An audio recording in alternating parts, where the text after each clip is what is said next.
this is part 2 of cooking every Team Payaman member's favorite. Lasa siyang kusino. Sino ang umami ng Team Payaman? Siguro, Yung mapakla na masarap na hindi mo maintindihan. Ay! Pwede, no? Mukha ba akong grilled cheese sandwich, tingin mo? Sana yung niluto mo sa akin, Brad. Ano ang pinakamahal na bagay na nabili mo dahil naging miyembro ka ng Team Payaman? pinakamahal na bagay na nabili ko. Huwag ka matakot sa BIR. Hala. Kung pwede mong baguhin ang isang desisyon sa buhay mo, ano yun? Ito lagi ko talaga iniisip to, Kuya Kim. Anong isang bagay na nagpayak sa'yo? Pag yung mga taong lumalapit sa akin or nagtatanong paano ako nagdi-deal sa sakit, sinasabi ko lang, hindi na mawawala yung sakit. Matututunan mo na lang siyang bitbitin, dalhin at mamuhay ng normal habang may sakit sa puso mo. Nasa ka na? Hindi ko alam talaga, Kuya Kim, kung paano ko siya na-discover. Nung nagkaroon ako ng mas naintindihan ko yung buhay, Kuya Kim, parang iniisip ko baka ako yung na-discover niya. He chose me, Kuya Kim. Mahal na mahal kita. This is Kuya Kim. Dami mong alam, Kuya Kim! Dami mong alam, Kuya Kim! Dami mong alam, Kuya Kim. At dapat, kayo rin.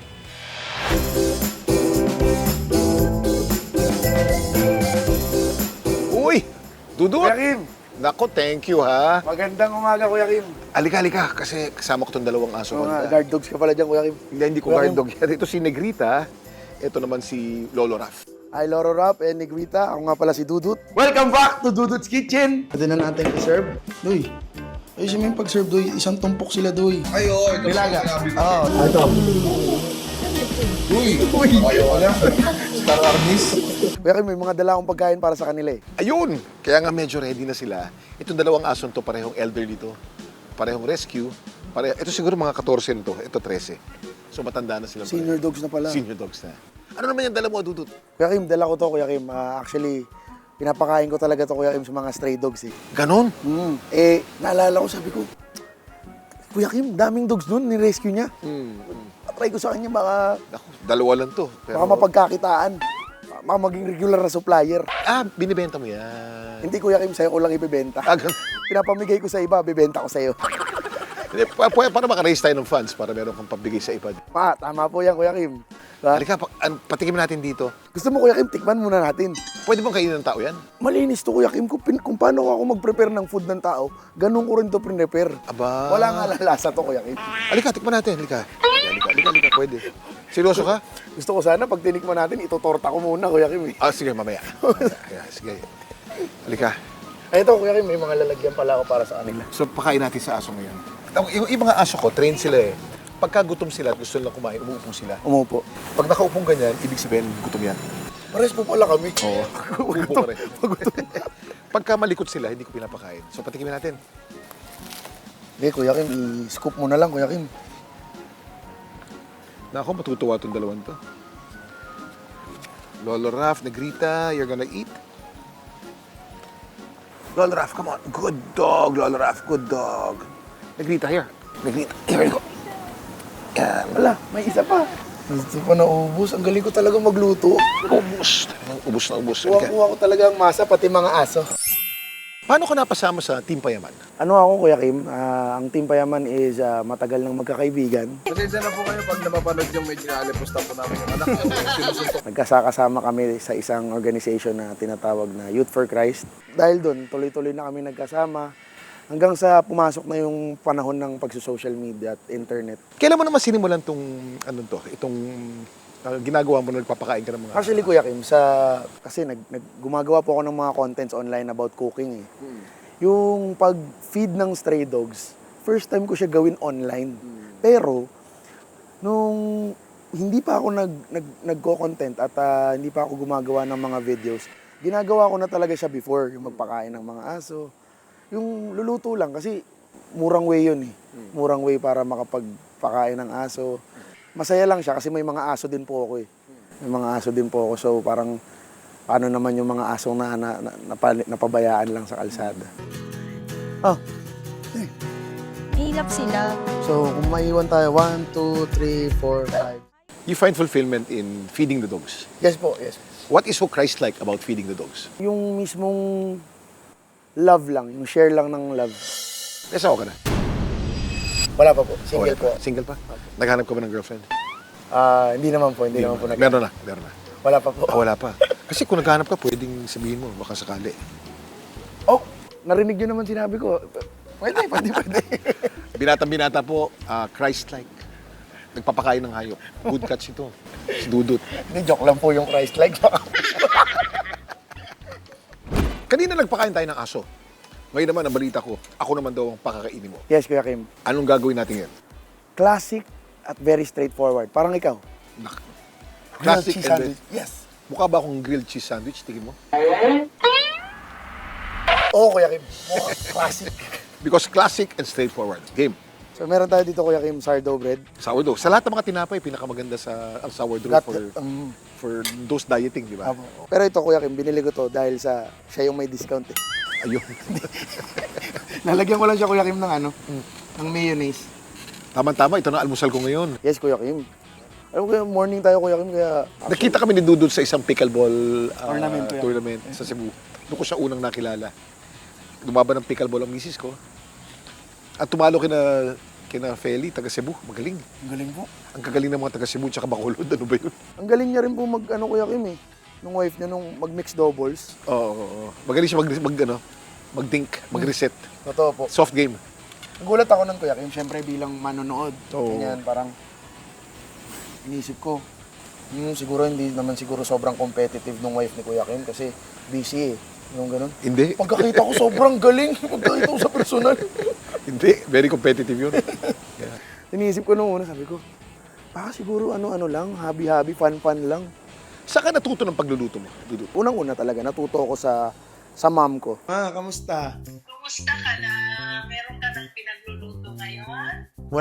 Wala. Namimiss kita eh. Nagluto ako nung lagi mong niluluto sa akin. Corn beef na may repolyo tsaka patatas. Tuwing nandyan siya sa amin at nandyan siya sa bahay, talagang nakikita ko na magaling siya magluto. So, lagi ako nanonood kasi syempre bilang OFW siya, every time na nandyan siya, kahit anong gawin niya, nandyan lang ako sa paligid niya kasi sinusulit ko yung mga oras eh, na nandyan siya. So yan, Kuya Kim, tinost ko lang siya.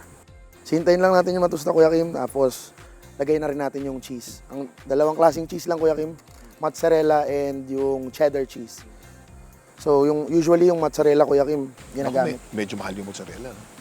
Medyo nga, Kuya Kim. Pero sa totoo lang, inisip ko lang ng mozzarella, Kuya Kim, kasi ikaw naman yan eh. Yan.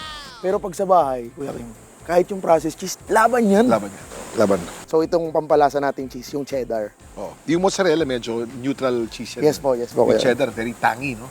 Bakit, Kuya Kim? Bakit? Mas matagal ba yung processing ng cheddar? Kasi siguro sa mismong composition niya, yung mozzarella, ano rin yan eh, pinaka-flexible na cheese. No? Opo, totoo po. Hindi siya basta-basta Sino napuputi. ano kaya mas flexible, Kuya Kim? Yung mozzarella o si Lastic Man? Si Bea Lucero. Gymnast. Kasi si Lastic Man, camera tricks yun. Oh. Si Bea Lucero, tunay yun. Tunay. Oo, Yung effects yung Lastic Man, Kuya Kim. Oo, effects lang yun. Sa lahat ng mga naluto mo, anong pinaka-paborito mong lutuin?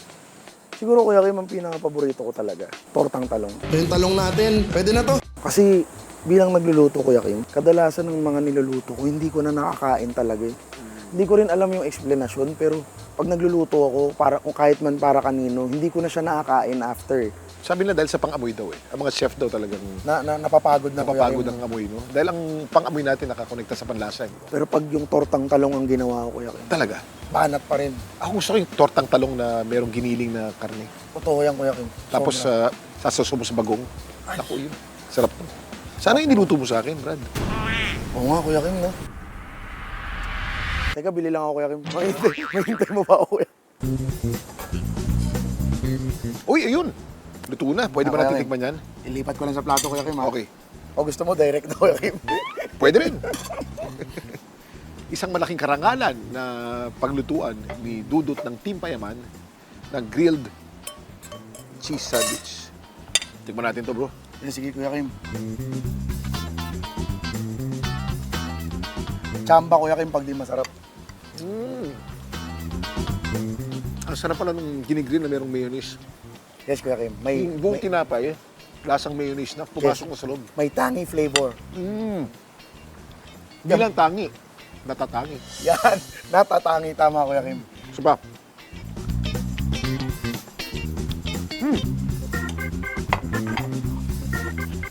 Dudot, meron tayong question and answer portion. Ayan, Kuya Kim. Ready ako dyan, Kuya Kim. Doon tayo sa merong gilid ng garden ko. Magtanungan tayo. Tara. Tara, Kuya Kim. Ngayon naman maglaro tayo ng Dami Mong Alam, Kuya Kim presents Trivia with a Twist. Simple lang to, magbibigay ako ng mga trivia at pagkatapos ng trivia, magbibigay ako ng tanong kay Dudut. Ganun lang naman. Ready ka na? Parang ano lang, parang review tapos quiz agad. Parang ganun. Parang Dali lang yan. Okay, apply in real life. Wow. Yeah. Trivia muna tapos apply in real life. Unang trivia. Marami mga pagkain pareho ng yogurt, cheese, kimchi, dumadaan sa fermentation. At yung fermentation na yan ay proseso ng pagbabago. Para magbago yung lasa, mahirap yan, yung fermentation. Ang tanong, kung pwede mong baguhin ang isang desisyon sa buhay mo, ano yun? Kung meron akong desisyon na babaguhin sa buhay, ay yun ay ang... Ito lagi ko talaga iniisip to, Kuya Kim. Siguro, yun ay yung pagiging makulit at loko-loko ng high school. Parang pinili ko kasi yun, Kuya Kim. Maging makulit at loko-loko ng high school. Babaguhin mo?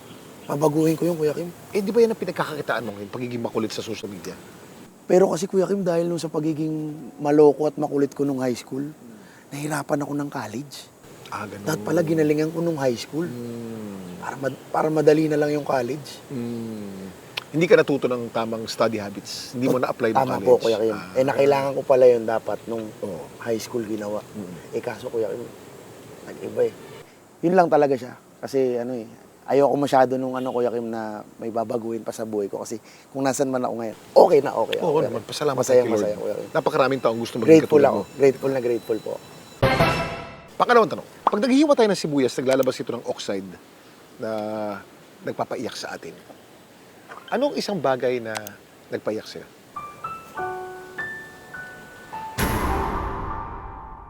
Yung yung pag-alis ng nanay ko po para magtrabaho sa ibang bansa. Yun po. Kailan siya umalis, bro? 2001. Hanggang ngayon, di pa siya mabalik. Pabalik-balik lang po, pero hanggang ngayon, nasa ibang bansa pa rin siya. Oo. Bakit mo siya ininda? Close ka ba sa nanay? Yes po, talagang mamas boy po talaga ako.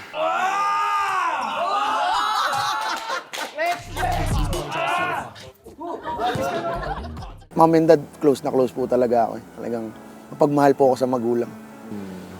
Kung may mensahe ka sa nanay mo, ano yun? Ano ma? Tama na yan ma, uwi ka na. Sobra na yan. Sobra-sobra na yan. Ano pa na trabaho ni mami sa abroad? Ano po siya? Private caregiver po. Sorry, private? Private caregiver po. Sa bahay siya nakastay. Enjoy naman siya sa trabaho niya. Sobrang enjoy po. Like to the point na para sa sarili ko, yun na yung buhay niya talaga. Doon na siya talaga. Ang perlas, napaka-precious yan. Yes. Di ba? Pero nasa loob ng oyster yan. Sikreto nasa loob yan eh. Nabubuo yan sa mahabang panahon. Ng friction dun sa loob ng oyster. Pagbukas mo, Ang ganda. ang ganda, ang kintab. Anong perlas meron si Dudut na hindi alam ng mga subscribers mo? Ayan siguro ay yung paniniwala ko sa Diyos. Kuya Kim. Sobrang, yan ang tagong-tagong perlas ko, Kuya Kim. Kasi hindi naman yan sobrang alam ng mga tao, Kuya Kim. Kasi nga naman, sino ba naman yung sobrang maloko naman, sobrang kulit at maharot ano pala talaga. Malapit kay Christ. Yes po. Diyan yung kinuwento mo sa akin na Youth for Christ. Yes po. Paano mo na-discover yan? Hindi ko alam talaga, Kuya Kim, kung paano ko siya na-discover. Kaya parang iniisip, kaya nung nagkaroon ako ng mas naintindihan ko yung buhay ko, Kuya Kim, parang iniisip ko baka ako yung na-discover niya. Tama. Ako naniniwala ko dyan. That we don't seek God.